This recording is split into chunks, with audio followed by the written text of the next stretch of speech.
இன்னைக்கு மகாநதி சீரியல்ல காவேரி வந்து அவங்க அம்மா கிட்ட கேட்பா, "ஏம்மா இன்னைக்கு காலையில அம்முவோட அப்பா கிட்ட பேசிட்டு இருந்தேன்ல, நீ திரும்ப திரும்ப அவங்க ஒய்ஃப் இறந்ததுக்கும் ராகவ் தான் காரணம் அப்படின்னு சொல்லிட்டு இருந்தியே. நான் அடிபட்டதுக்கும் ராகவ் தான் காரணம்னு சொல்ற. அவங்க ஒய்ஃப் இறந்ததுக்கும் ராகவ் தான் காரணம்னு சொல்ற. அது எப்படி?" அப்படின்னு சொல்லி இவ கேட்பா. அப்போ அவங்க அம்மா அப்படியே யோசிச்சுட்டு இருப்பாளா. அதுக்கு வந்து காவேரி சொல்லுவா, "இந்த பாரு, ரொம்ப யோசிக்கிற மாதிரி ஏதாவது கதை கட்டாத. நடந்ததை சொல்லுன்னு சொல்லும்போது, நடந்ததை சொல்றதுக்கு நான் ஏன்டி வந்து யோசிக்க போறேன். நான் சொல்றேன் கேளு அப்படின்னு சொல்லிட்டு அவங்க அம்மா சொல்ல ஆரம்பிப்பா. 5 வருஷத்துக்கு முன்னக்கூட்டி உனக்கு ராகவால ஆக்சிடென்ட் ஆகும்போது, அந்த சமயத்தில விஜய் தம்பியும் அவங்க ஒய்ஃப வந்து கூட்டிட்டு ஹாஸ்பிட்டலுக்கு போயிட்டு இருந்தாரு. அதாவது உன்னைய இடிச்சுட்டு நேரா கார திருப்பி அவன் கொண்டுட்டு போகும்போது அவங்க காரையும் இடிச்சுட்டான். அதில வந்து அவங்க 2 பேருக்கும் பயங்கரமா அடிபட்டு ஹாஸ்பிட்டல்ல சீரியஸா அட்மிட் பண்ணியிருக்காங்க. அந்த சமயத்தில தான் நான் உன்னையும் அதே ஹாஸ்பிட்டல்ல கொண்டு நாங்க சேர்த்தோம். ஆனா விஜய் தம்பியோட ஒய்ஃப்க்கு வந்து குழந்தை பிறந்த உடனே அவங்க வந்து இறந்துட்டாங்க. ஆனா விஜய் தம்பி வந்து கண்ண முழிப்பாரா? இல்லையா? அவர் என்ன கண்டிஷன்ல இருக்காரு? அப்படிங்கிறது கூட எங்களுக்கு தெரியாது அந்த சமயத்தில. விஜய் தம்பி வந்து ஹாஸ்பிட்டல்ல ரொம்ப சீரியஸான கண்டிஷன்ல இருந்தாரு. நீ வந்து குணமாகி கிளம்புற வரைக்கும் அவர் வந்து கண்ண முழிக்காம தான் இருந்தாரு. அதுக்கப்புறம் டாக்டர் வந்து அவங்க ரொம்ப சீரியஸா இருக்காங்க அப்படின்னு சொல்லிட்டு மட்டும் தான் எங்களுக்கு தெரியும். அவர் வந்து பொழைச்சாரா இல்லையாங்கிறது கூட எனக்கு தெரியாது.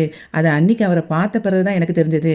இந்த மாரி விஷயத்த நடந்ததே நான் அதுக்கப்புறம் அன்னைக்கு தான் அவருக்கே நான் சொன்னேன் அப்படின்னு சொல்லும்போது, காவேரி வந்து அப்போ உனக்கு ஏற்கனவே அவர தெரிஞ்சிருக்கு. ஆனா நான் அவரோட கதைய வந்து உன்கிட்ட சொல்லும்போது, ஏதோ புதுசா கதை கேட்குற மாரி கேட்டுக்கிட்டு இருந்த அப்படின்னு அவங்க அம்மாகிட்ட கேட்பா. அதுக்கு காவேரியோட அம்மா சொல்லுவா, "அப்படிலாம் இல்லடி, உன்கிட்ட சொல்லக்கூடாதுலாம் இல்ல. எனக்கு பார்த்த டாக்டர் வந்து என்ன சொன்னாங்கன்னா, உனக்கு அதிர்ச்சி தர்ற விஷயம் எந்த விஷயத்தையும் சொல்லக்கூடாது. அதே மாதிரி உன்கிட்ட வந்து பழைய விஷயங்கள வந்து ரொம்ப ஞாபகப்படுத்தாதீங்க.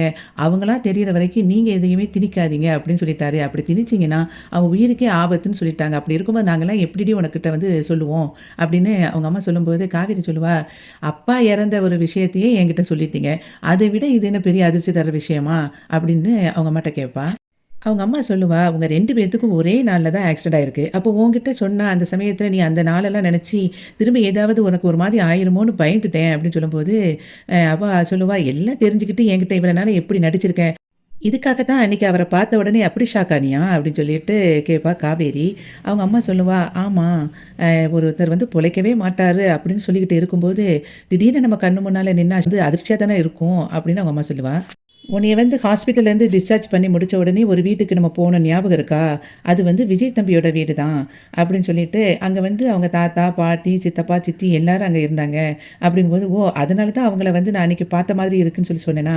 நீ இத அன்னைக்கே சொல்லியிருக்கலாம்லம்மா" அப்படின்னு சொல்லும்போது, "இல்ல நீ வந்து ஏதாவது திரும்ப யோசிச்சு, உனக்கு எதுவுமே ஆயிறக்கூடாதுங்கிறதுனால தான் நான் சொல்லல" அப்படிங்கும்போது, நான் எனக்கு ஒரு ஆக்சிடென்ட் ஆகி, அதில எனக்கு வந்து பழசெல்லாம் மறந்து போயி, எனக்கு ஏதோ ஒரு பிரச்சனைன்னு சொல்லிட்டு, நீங்க இவ்வளோ ஒரு பெரிய விஷயத்த நெறைய எனக்கிட்ட மறைக்கிறீங்க. அப்படின்னு சொல்லிட்டு ஃபீல் பண்ணிட்டுருப்பா காவேரி. அவங்க அம்மா சொல்லுவா, "எனக்கு அதனால தாண்டி அவரையும், அவர் குழந்தையவும் பார்த்த உடனே எனக்கு பாவமாகி, அவங்க கிட்ட நல்லா பழகணும் அப்படின்னு தோணுச்சு" அப்படின்னு சொல்லும்போது, காவேரி சொல்லுவா, "நீ இதெல்லாம் என்ட்ட சொன்னா தானம்மா எனக்கு தெரியும்" அப்படின்னு சொல்லிட்டு ஃபீல் பண்ணுவா. ஆனாலும் பாவமா அவங்க. நம்மளால அவங்களோட ஒய்ஃப வந்து அவரு இழந்துட்டாரு. பசுபதி நம்ம மேல உள்ள கோவத்தில அவரோட கார வந்து ஆக்சிடென்ட் பண்ணிட்டானேங்கும்போது கஷ்டமா இருக்கு என்னமோ அப்படின்னு சொல்லிட்டு ஃபீல் பண்ணிட்டுருப்பா.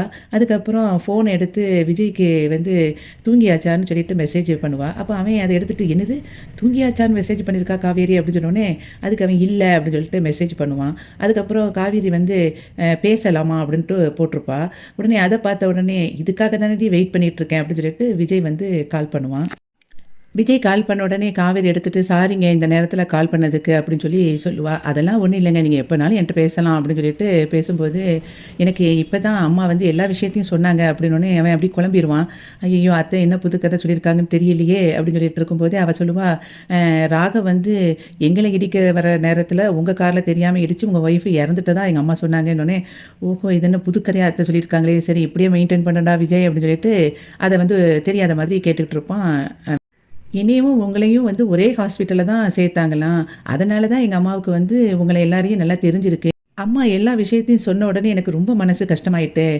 நம்மள பழி வாங்குறதுக்காக தான் திரும்ப வந்து நம்ம பாப்பாவ வந்து அவன் கடத்தியிருக்கான் போல அப்படின்னு சொல்லும்போது, விஜய் வந்தோனே கேட்பான், "என்ன சொன்னீங்க?" அப்படின்னோனே, "என்ன சொன்னேன்?" அப்படின்னு சொல்லி அவ கேட்பா. "இல்ல இடையில நம்ம பாப்பா அப்படின்னு சொல்லி சொன்னீங்கல்ல" அப்படிங்கும்போது, "நான் அப்படியா சொன்னேன்?" "இல்ல நம்ம அம்முவ வந்து கடத்திட்டாங்க போல" அப்படின்னு சொல்லி சொல்லும்போது, விஜய் மனசுக்குள்ள நினைப்பான், "நீ சொன்னாலும் சொல்லாட்டாலும் அது நம்ம குழந்தை தாண்டி" அப்படின்னு சொல்லிட்டு அப்படி சந்தோஷமா ஃபீல் பண்ணிட்டு இருப்பான். எங்களால தான் உங்க ஒய்ஃப் வந்து இறந்துட்டான்னு சொல்லும்போது, எனக்கு மனசு ரொம்ப கஷ்டமா இருக்கு அப்படின்னு காவேரி சொல்லும்போது, விஜய் சொல்லுவான், "அப்படிலாம் இல்லங்க. யாரையும் யாரும் காரணம் சொல்ல முடியாது. எல்லாம் எப்படி நடக்கணுமோ அதுபடி நடந்திருக்கு. அவ்வளதான்." அப்படின்னு சொல்லும்போது, "நீங்க வந்து ரொம்ப தன்மையா பேசுறீங்க." அப்படின்னு சொல்லிட்டு, நீங்க அன்னைக்கு வந்து உங்க லவ் ஸ்டோரிய சொல்லும்போதே, எனக்கு உங்கள வந்து ரொம்ப யோசிச்சு பார்த்தேன். நீங்க உங்க ஒய்ஃப எவ்வளவு நேசிச்சிருக்கீங்கன்னு. வாழ்ந்தா உங்கள மாதிரி ஒரு கப்பலா வாழணும் அப்படின்னு கூட எனக்கு தோணுச்சு. உண்மைய சொல்லப்போனா எனக்கு வந்து கல்யாணமே பண்ணக்கூடாதுன்னு நான் நெனச்சேன். ஆனா, உங்க கதையெல்லாம் கேட்கும்போது தான் நமக்கும் ஒரு கல்யாணம் பண்ணி, இந்த மாரி ஒரு லைஃப்ப என்ஜாய் பண்ணணும்னு ஒரு ஆசை வந்தது அப்படின்னு சொல்லிட்டு காவேரி சொல்லுவா. அதுக்கப்புறம் சொல்லுவா, "நீங்க இவ்வளோ உருகி உருகி ஒரு காதலிச்ச பொண்ணு உங்க லைஃப்ப விட்டு போகும்போது, உங்க மனசு வந்து எவ்வளோ கஷ்டப்பட்டுருக்குங்கிறது எனக்கு புரியுது. எனக்கெல்லாம் வந்து இப்படி இந்த மாதிரி என்னை உருகி உருகி லவ் பண்ணவரு என்னை விட்டு போயிட்டா என்னால தாங்கவே முடியாது." அப்படின்னு காவேரி சொல்லுவா. நீங்க வந்து எங்க வீட்ல ரொம்ப உரிமை எடுத்து நடந்துக்கிறத வந்து பார்த்து உங்கள பல தடவ வந்து நான் வந்து ஹர்ட் பண்ணியிருக்கேன். அத நினைக்கும்போது இப்ப எனக்கு கஷ்டமா இருக்கு. ரொம்ப சாரி அப்படின்னு காவேரி சொல்லும்போது, விஜய் சொல்லுவான், "இங்க பாருங்க திரும்ப திரும்ப நீங்களே காரணம்னு சொல்லிட்டு ரொம்ப வந்து வருத்தப்படாதீங்க." அப்படின்னு சொல்லும்போதும் காவேரி சொல்லுவா, "இப்பவும் பாருங்க நீங்க தன்மையா பேசுறீங்க." அப்படின்னு சொல்லிட்டு அவன பெருமையா பேசிட்டு இருப்பா காவேரி. அம்மா வந்து அடிக்கடி சொல்லுவாங்க, "விஜய் தம்பி ரொம்ப நல்லவரு. அவர் ரொம்ப தங்கமானவரு. அவர மாரி ஒரு மனுஷன பார்க்கவே முடியாதுன்னு" சொல்லுவாங்க. நான் அத இன்னைக்கு தான் உணர்றேன் அப்படின்னு சொல்லிட்டு காவேரி சொல்லுவா. உங்கள வந்து ரொம்ப கஷ்டப்படுத்திட்டேன். உண்மைக்குமே சொல்றேன். ஐ அம் ரியலி வெரி சாரி" அப்படின்னு சொல்லிட்டு அவ சொல்லும்போது, அவன் சொல்லுவான், "இங்க பாருங்க, நீங்க திரும்ப திரும்ப அதையே சொல்லி உங்கள வருத்திக்காதீங்க." அப்படின்னு சொல்லிட்டு, "நான் உண்மைய சொல்லணும்னா, நான் இதுநாள் வரைக்கும் நீங்க பேசினத நினைச்சு நான் ஹர்ட் ஆனதே கிடையவே கிடையாது." அப்படின்னு விஜய் சொல்லிட்டு இருப்பான். நீங்க ஃபீல் பண்ணிட்டு இருக்காதீங்க. ஃப்ரீயா விடுங்க அப்படின்னு சொல்லிட்டு 2 பேரும் ரொம்ப நேரம் பேசிட்டு இருப்பாங்க. அவங்க அம்மா அங்கருந்து அத கேட்டுட்டு ரொம்ப சந்தோஷமா இருப்பா. அதுக்கப்புறம் விஜய் வந்து பேசிட்டே இருக்கும்போதே காவேரி சொல்லுவா, "சரிங்க, நான் ஃபோன வச்சுருந்தேன். நாளைக்கு வேற ஸ்கூலுக்கு போ வேண்டியிருக்கு." அப்படிங்கும்போது, "நீங்க தூங்குங்க." அப்படின்னு சொல்லுவா. "இல்ல நான் தூங்கணுங்கிறதுக்காகலாம் நீங்க ஃபோன் வைக்க வேண்டாம்." அப்படிங்கும்போது, "இல்ல நான் இத சொல்றதுக்காக தான் ஃபோன் பண்ணேன். எனக்கு நாளைக்கு ஸ்கூலுக்கு லேட் ஆயிறக்கூடாது. அதனால நான் தூங்க போறேன்." அப்படின்னு சொல்லிட்டு அவ ஃபோன வச்சுருவா. விஜய் வந்து குழந்தை பக்கத்துல அப்படியே படுத்துக்கிட்டே சொல்லுவான், "நான் இன்னைக்கு ரொம்ப சந்தோஷமா இருக்கேன். 5 வருஷம் கழிச்சு உங்க அம்மா இன்னைக்கு தான் 1 மணி நேரம் என்கிட்ட பேசியிருக்கா." அப்படின்னு சொல்லிட்டு அவன் ரொம்ப ஹேப்பியா இருப்பான். அதுக்கப்புறம் வந்து காவிரியோட அம்மா இவன் ஃபோன் பேசிட்டு வந்தத பார்த்து கேட்பா, "யார்ட்ட பேசிட்டு இருந்த? விஜய் தம்பிகிட்டயா?" அப்படின்னு சொல்லி கேட்பா. உடனே அதுக்கு அவ சொல்லுவா, "அப்ப இவ்வளோ நேரம் இங்கேருந்து நீ ஒட்டு தான் கேட்டுக்கிட்டு இருந்தியா?" அப்படின்னு. "நான்லாம் ஒண்ணும் ஒட்டு கேட்கல. நான் இந்த பக்கமா வரும்போது அதுவா கேட்டுச்சு. நீ விஜய் தம்பிகிட்ட இவ்வளோ நேரம் இப்படி பேசிட்டு இருக்கிறத பார்க்கும்போது எனக்கு ரொம்ப சந்தோஷமா இருக்கு." அப்படிங்கும்போது காவேரி சொல்லுவா, "ஏம்மா, அ அதாவது ஒரு பொண்ணு இந்த நேரத்தில ஒரு ஆம்பளைட்ட அத பேசுறத பார்த்து அம்மானா வந்து தட்டி கேட்பாங்க. சந்தோஷப்படுற வந்து அம்மாவ இன்னைக்கு தான் மொத பார்க்குறேன்." அப்படின்னு சொல்லும்போது, "நீ யார்ட்டடி பேசின? விஜய் தம்பிட்ட தானே பேசின. அதெல்லாம் ஒண்ணும் பிரச்சனை இல்லன்ட்டு" அவ பாட்டுக்கு போயிருவா. இவ அப்படியே ஒரு மாரி ஷாக் ஆகி பார்த்துட்டு இருப்பா. காவேரி வந்து ஃபோன் பார்த்துட்ருப்பா. அப்ப அவங்க அம்மா பக்கத்துல இருந்துட்டு சொல்லுவா, "நீ வந்து உனக்கு சாப்பாடு காலையில என்ன வேணும்னு இப்பவே சொல்லிரு. இல்லைன்னா அது குத்தம், இது குத்தம் சொல்லிக்கிட்டு இருக்காத." அப்படின்னு சொல்லும்போதுமே, அவ வந்து பேசாம இப்ப மொபைலே பார்த்துட்ருப்பா. அப்ப "ஏன் காவேரி என்னடி நான் பேசிட்டு இருக்கேன், பதிலே குடுக்காம இருக்க?" அப்படின்னு சொல்லும்போது, இப்ப சொல்லும்மா என்ன சொன்ன?" அப்படின்னோனே, "நான் பேசுறது கூட கேட்காம அந்த அளவுக்கு சீரியஸா மொபைல பார்த்துட்டு இருக்க." அப்படிங்கும்போது, "இல்லம்மா ஸ்கூல்ல வந்து ஒண்ணு அனுப்பியிருக்காங்க. நான் அத தான் பார்த்துட்டு இருக்கேன்." அப்படிங்கும்போது, "ஓ! ஸ்கூல்ல உள்ள மெசேஜ பார்த்துட்டு இருக்கியா? நான் கூட வேற என்னமோ நெனச்சேன்." அப்படின்னு சொல்லி அவ சொல்லுவா. உடனே, "நீ வேற என்னமோ நெனச்சியா? என்ன நெனச்ச?" அப்படின்னேன். "இல்ல விஜய் தம்பிக்கு தான் ஏதோ ஒண்ணு குட் மார்னிங் அது இதுன்னு அனுப்பிட்டு இருக்கியோ அப்படின்னு சொல்லி நெனச்சேன். அந்த தம்பி எதுவும் உனக்கு அனுப்பியிருக்கோ அப்படின்னு." அப்படின்னு சொல்லும்போது, நான் எதுக்கும்மா அவருக்கு அனுப்ப போறேன்? இப்ப முதல்ல அவரு எதுக்கு எனக்கு அனுப்பணும்? அவரு காலையிலேயே அவர் குழந்தைய வந்து கிளப்புறதுல இருப்பாரு பிஸியா? அவரு என்ன காலையில மெசேஜ் அனுப்பிட்டு இருப்பாரா? அப்படின்னு சொல்லும்போது, சரி அவர் தான் வந்து பிஸியா இருக்காருன்னு தெரியுதுல்ல. அப்ப நீயாவது ஒரு மெசேஜ் போடு" அப்படிம்பா. "என்னம்மா சொல்ற? இப்படி தேவையில்லாம என்னென்னமோ பேசிக்கிட்டு இருக்க. அவருக்கு போய் நான் எதுக்கு மெசேஜ் போடணுங்கும்போது" "இல்லடி அவரு பாவம் குழந்தைய வந்து கிளப்பிட்டு உட்காந்துட்டு இருப்பாரு.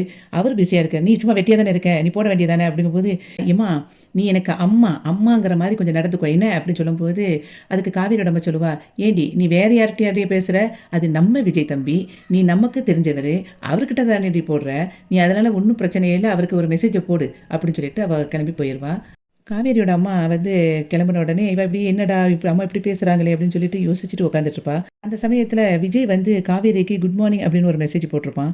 அத எடுத்து பார்த்த உடனே, இவ என்ன இவரு இப்படி போட்டிருக்காரே அப்படின்னு சொல்லிட்டு, இவளும் குட் மார்னிங் அப்படின்னு சொல்லிட்டு மெசேஜ போட்டு விட்டுருவா. போட்டுட்டு அந்த மெசேஜ் அப்படியே பார்த்துட்டு அவ சிரிச்சுட்டு இருப்பா. அந்த மாதிரி இன்னைக்கு வந்து மகாநதி சீரியல் வந்து முடிஞ்சது.